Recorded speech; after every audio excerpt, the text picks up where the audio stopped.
राधे राधे, हरे कृष्णा। कैसे हो आप सब लोग? आशा करती हूँ आप सभी परम मंगल में हो गए, स्वस्थ हो गए, अच्छे हो गए। सबसे पहले आप सभी को निर्जला एकादशी की अनंत और अनंत शुभकामनाएं।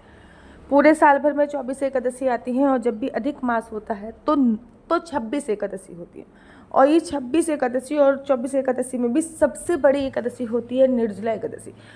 कहते हैं इसका व्रत रखने से हमें 26 की 26 एकादशी की व्रत रखने का पुण्य फल प्राप्त हो जाता है।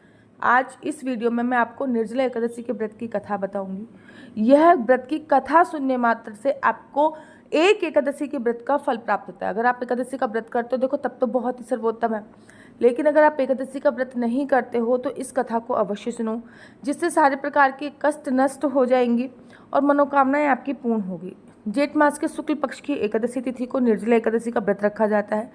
इस दिन यह तिथि जो है वो 6 और 7 जून को पड़ रही है। निर्जला एकादशी का व्रत धार्मिक महत्व रखता है। इसे शारीरिक और मानसिक स्वास्थ्य के लिए काफ़ी लाभकारी माना जाता है। इस दिन भगवान विष्णु की विधिवत पूजा की जाती है, दान पुण्य किया जाता है। इस साल 6 जून को निर्जला एकादशी का व्रत रखा जाएगा और 7 जून को भी निर्जला एकादशी का व्रत रखा जाएगा। जो लोग 6 जून को निर्जला एकादशी का व्रत रखेंगे वो 7 जून को 1:44 से लेकर 4:30 बजे तक व्रत का पालन करेंगे। वही जो लोग 7 जून को निर्जला एकादशी का व्रत रखेंगे वो निर्जला एकादशी के व्रत का पालन 8 जून को सुबह 5:30 बजे के बाद कर लेंगे। निर्जला एकादशी का व्रत का पालन हमेशा हरिवासन समय निकलने के बाद ही किया जाता है। निर्जला एकादशी की पूजा इसके बारे में कथा बहुत ज़्यादा प्रचलित है। एक बार पांडवों के जो भीमसेन थे, अर्थात पांडवों 5 भाई थे, उनमें से एक का नाम भीम था। भीम ने व्यास जी से कहा, व्यास जी कौन है? व्यास जी सभी ग्रंथों के रचयिता हैं, जिन्होंने सभी प्रकार के ग्रंथ लिखे हैं, उनके रचयिता हैं व्यास जी। व्यास जी से कहा कि हे भीष्म पितामह, भ्राता युधिष्ठिर, माता कुंती, द्रौपदी, अर्जुन, नुकुल, सहदेव सब एकादशी का व्रत करते। मैं उनसे कहता हूँ कि मैं भगवान की शक्ति से पूजा कर सकता हूँ, दान भी दे सकता हूँ, परंतु भोजन के बिना नहीं रह सकता।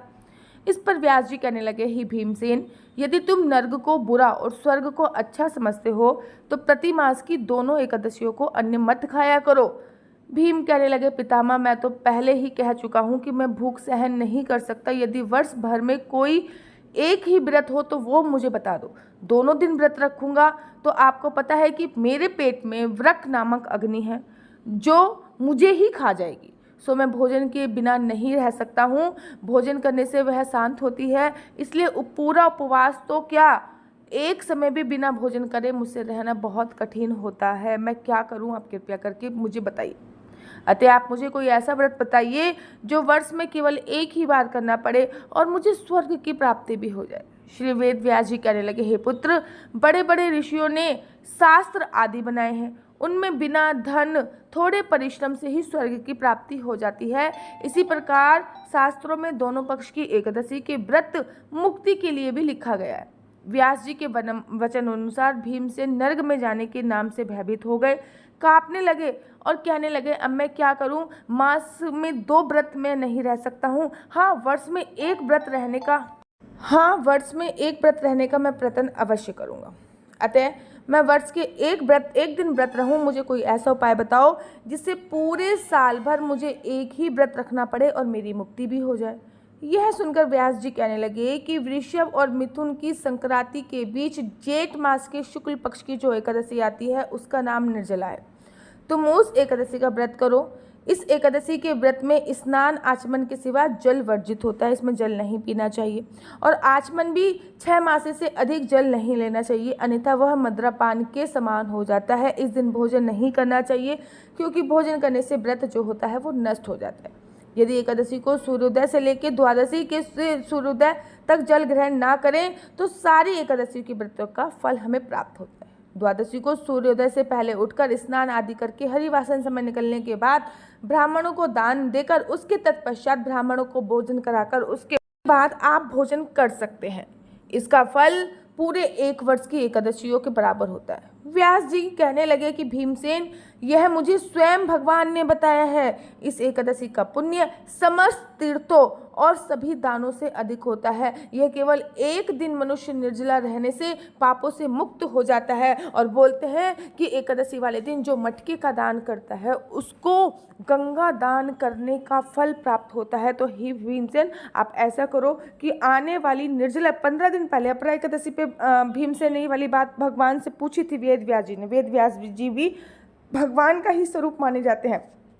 अपरा एकादशी पे भीमसेन ने ये वाली बात पूछी और व्यास जी बोल रहे हैं कि ठीक 15 दिन बाद निर्जला एकादशी आएगी, तुम उस निर्जला एकादशी पर भोजन तो छोड़ो, 24 घंटे तक सूर्योदय से लेकर सूर्य उदय अगले दिन सूर्य उदय तक किसी भी प्रकार से कोई अन्य जल का सेवन मत कीजिएगा। और तुम जब किसी भी प्रकार से कोई अन्य जल का सेवन नहीं करोगे तो तुम बहुत बहुत बहुत ज़्यादा अच्छी तरीके से व्रत रख पाओगे। अब तो महाराज पूरे राज्य में ढोल नगाड़े बढ़ गए कि भीम जो है वो निर्जला एकादशी का व्रत रख रहे हैं, वो निर्जला एकादशी का व्रत रख रहे हैं। और भीम ने भी निर्जला एकादशी का व्रत पूरी विधि विधान से किया। अगले दिन सूर्य उदय से लेकर उससे भी अगले दिन द्वादशी पे सूर्य उदय तक कोई भी जल अन्न का सेवन नहीं किया। और बहुत शक्ति और भक्ति से भीम ने निर्जला एकादशी का व्रत किया। खाना तो बहुत दूर की बात है, जल के बारे में भी नहीं सोचा। इसलिए इस एकादशी का नाम भीमसेनी एकादशी पड़ गया। जो जेठ शुक्ल पक्ष की एकादशी को उपवास करके दान करेंगे वे पदम पद को प्राप्त होते हैं। जिन्होंने एकादशी को उपवास किया है और जिन्होंने शराबी, चोर, गुरुद्रोही होने पर भी सब प्रकार के पापों से मुक्त हो जाते हैं। निर्जला एकादशी के दिन श्रद्धालु स्त्री पुरुष के लिए जो विशेष दान निकालता है, सुनो, उन्हें उस दिन जल में शयन करने वाले भगवान विष्णु का परम पूजन, धन, दान आदि प्राप्त होता है। निर्जला एकादशी बहुत इंपॉर्टेंट एकादशी होती है। भीमसेन ने जेठ मास के शुक्ल पक्ष की जो कि शुभ एकादशी होती है उसका व्रत करना प्रारंभ कर दिया और उस दिन श्रेष्ठ ब्राह्मणों को जल भरकर ऊपर से शक्कर रखकर उन्हें दिया। ऐसा करने से भगवान विष्णु के समीप व्यक्ति पहुंच के आनंद का अनुभव करता है। तत्पश्चात द्वादशी को ब्राह्मण को भोजन कराना चाहिए, उसके बाद स्वयं भोजन करना चाहिए। जो इस प्रकार से पूर्ण रूप से एकादशी का व्रत करते हैं वह सभी पापों से मुक्त हो जाते हैं और उनके जिंदगी में सब आनंद हो जाता है। भीम जो थे वो पांडव थे, इसलिए इस एकादशी को पांडव एकादशी के नाम से भी संबोधित किया जाता है। 6 और 7 तारीख को दोनों दिन एकादशी का व्रत रखा जा रहा है। मैं भी पूरी विधि विधान से भी 6 तारीख को फलाहार खा के व्रत रख रही हूँ और 7 तारीख को मैं निर्जला व्रत कर रही हूँ, ताकि 6 तारीख को मेरी बॉडी पूरी तरीके से निर्जला एकादशी का व्रत करने के लिए प्रिपेयर हो जाए। इसलिए 6 तारीख को मैं फलाहार खा के व्रत रख रही हूँ। आप अपनी सामर्थ्य के अनुसार 6 या 7 तारीख जब भी व्रत रख रहे हैं तब भी व्रत रख सकते हैं, कोई भी पाप नहीं है। आशा करती हूँ आपको वीडियो अच्छी लगती होगी, क्योंकि एकादशी के व्रत की कथा सुनने मात्र से आपके जन्मों जन्मांतर के जो पाप होते हैं वो क्षीण हो जाते हैं और आपको स्वर्ग की प्राप्ति होती ही होती है। आशा करती हूँ आपको मेरी वीडियो अच्छी लगती होगी। अगर आपको मेरी वीडियो अच्छी लगती है तो आप अपने यूट्यूब चैनल हरि बोल को लाइक शेयर सब्सक्राइब करना बिल्कुल भी मत भूलिए। तब तक के लिए मुझे दीजिए इजाजत। राधे राधे, हरे कृष्णा, हरि बोल।